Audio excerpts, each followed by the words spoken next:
अस्सलाम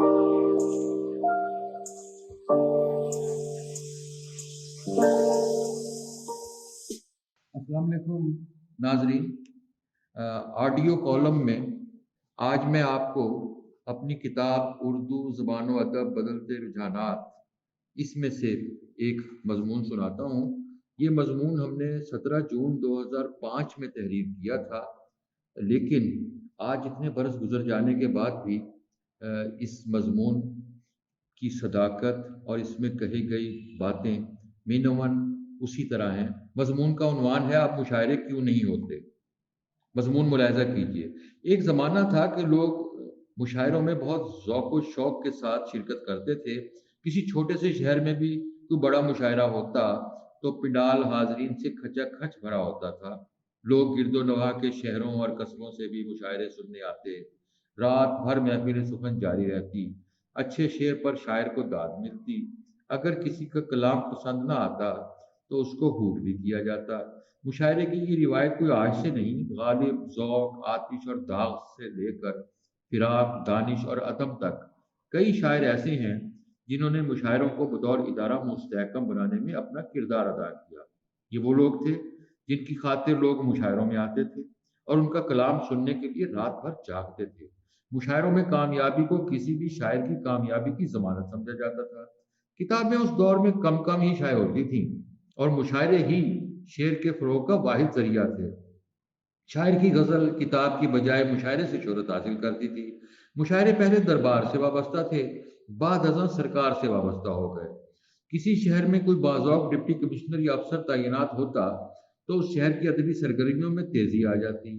जब वो अफ़सर दूसरे शहर ट्रांसफ़र होता के साथ ही उसी शहर में मुंतकिल हो जाती जहाँ उसका तबादला होता। रफ्ता रफ्ता यूँ हुआ कि मुशायरों से सरकार की दिलचस्पी भी ख़त्म हो गई और ये इदारा ऐसे लोगों ने हाईजैक कर लिया जिनके मकासद ही कुछ और थे।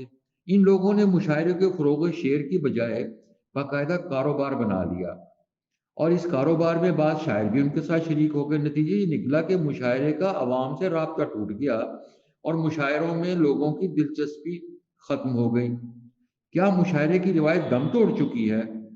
ये सवाल अमूमन अदबी हलकों में ज़ेर बहस रहता है। अब मुशायरे क्यों नहीं होते? हों भी तो उनमें लोग क्यों नहीं आते? क्या वो शायर बाकी नहीं रहे जो मुशायरों की जान होते थे और जिन्हें सुनने के लिए लोग रात-रात भर जागते थे? ये ऐसे बहुत से सवालात का जवाब किसी के पास नहीं। मुशायरे अव्वल तो अब होते ही बहुत कम हैं, लेकिन अगर हों भी तो उनमें रिवायती शायर और सामे कम ही देखने को मिलते हैं।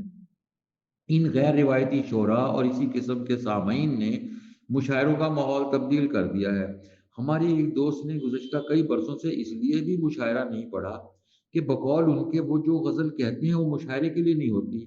उनका कहना है मेरी गज़ल मुशायरे में मौजूद सामईन की ज़हनी सतह से कहीं बुलंद होती है और यही वजह है कि मुझे मुशायरे में दाद नहीं मिलती।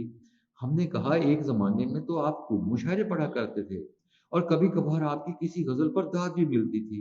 कहने लगे हाँ, उस दौर में मेरे पास चंद कमज़ोर और ढीली-ढाली गज़लें थीं और ऐसी चीज़ें ही मुशायरों में पसंद की जाती हैं। अब मैं भला वो कमज़ोर गज़लें और मुशायरों में कब तक पढ़ सकता था? ये तो ख़ैर हमारे दोस्त का मौक़िफ़ है, लेकिन हकीकत ये है कि मुशायरे से अब दाद भी रुख़सत हो गई। शायर तो ख़ैर अब मुशायरे में जाते ही ये सोच कर हैं कि हमने अपने हमअसरों को दाद नहीं देनी। एक मारूफ शायर को तो हमने स्टेज पर बाकायदा माथे पर बल डालकर बैठे देखा। वो मुशायरे के दौरान हमअसर शोरा का कलाम बहुत नागवारी से सुनते हैं।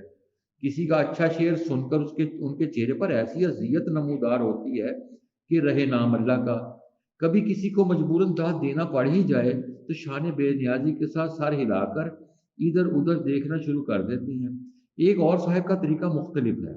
वो मुशायरे में शिरकत के लिए आएँ तो आते ही एक उचटती सी नज़र पूरी महफ़िल पर डालते हैं, तय कर लेते हैं किस-किस शायर का कलाम नहीं सुनना।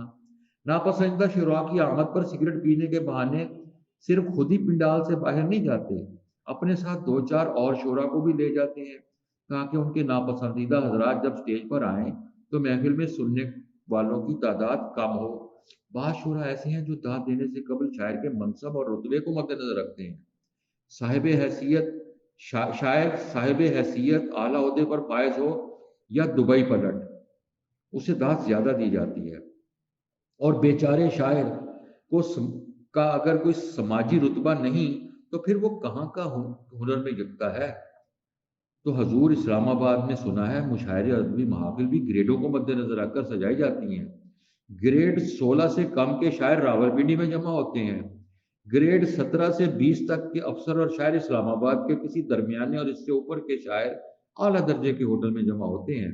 17ویں گریڈ کے عہدے پر فائز شاعر کے لیے ضروری ہوتا ہے کہ وہ 20ویں گریڈ کے عہدے پر فائز شاعر کے کمزور شعروں کو بھی اقبال اور فیض کی شاعری کے ہم پلہ قرار دے۔ البتہ 20ویں گریڈ کے عہدے والا شاعر 17ویں گریڈ کے والے کے ساتھ وہی سلوک کرتا ہے جو بادشاہ اپنی رعایا کے ساتھ کرتے ہیں۔ لیکن اسلام آباد کا ذکر چھوڑیں صاحب، وہاں کے تو موسم کا بھی اعتبار نہیں ہوتا، مشاعروں کا کون اعتبار کرے؟